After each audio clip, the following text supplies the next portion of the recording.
मरहूम वालदैन, किसी की माँ फोत हो गई है, किसी का बाप फोत हो गया, किसी का भरा फोत हो गया, दुनिया तो टुर गए ने, क्या तुसी उन्हां दे नां दी कुर्बानी कर सकते हो? इस्लाम की आंदा, शरीयत की आंदी है। शरीयत कहती है कि अगर वालदैन फोत हो गए ने, दुनिया तो चले गए ने, तो तुसी उन्हां दे नां दी कुर्बानी कर सकते हो, इस शर्त है कि पहला अपने नां दी करो तो बाद विच उन्हां दे नां दी करो। मसला समझ आ गया?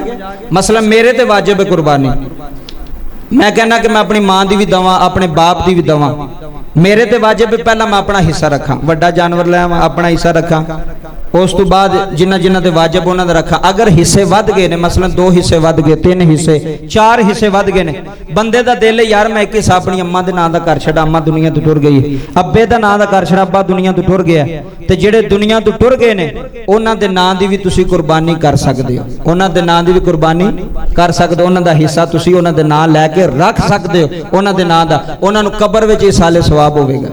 की होवेगा? कब्र विच इसाले सवाब होवेगा। मैनू मसला एक बंदा आंदा जी नहीं लगदी, मैं क्या जे उन्हां दे नां दा हज हो सकदा ते कुर्बानी नूं की है?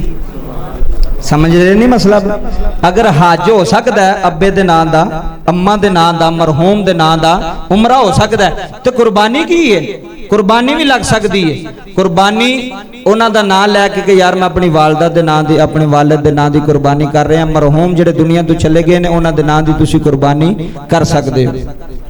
अगला मसला समात फरमाओ जी, क्या गैर मुस्लिम नूं कुर्बानी दा गोश्त देना जायज़ है? यह मसला समझो। मसलन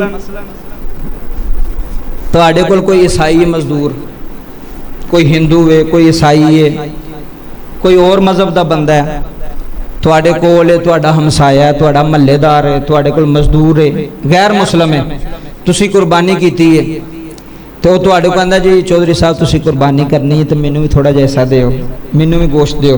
क्या इस्लाम इसकी इजाजत देंदा है कि गैर मुस्लिम नूं तुसी अपनी कुर्बानी विच गोश्त का हिस्सा दिओ?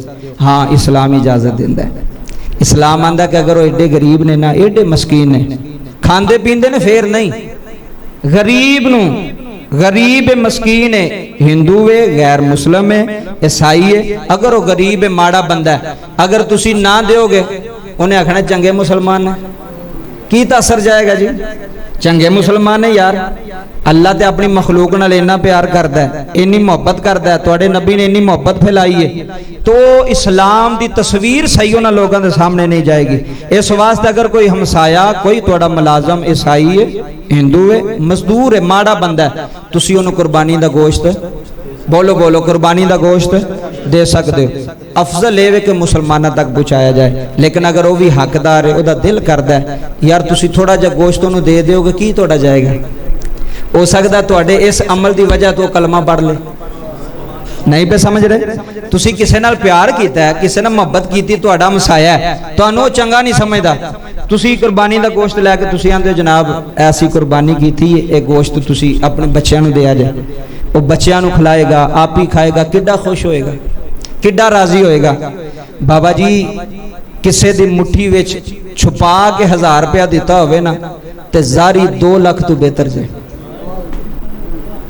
समझो मसले ने, किसी की मुट्ठी विच 1000 रुपया तुसी फड़ा गए हो ना, उन्होंने नहीं पता तुसां की दिता है, या तुसी जानते हो तो या तुहाडा खुदा जानदा है, या तुहाडा रब जानदा है, तो 2-3 लाख रुपया सामने जारी खर्च करने तो वह 1000 बेहतर है। क्यों? तुसी अल्लाह की राह विच खर्च भी कर छड़िया तो अगले की इज्जत भी बच गई है।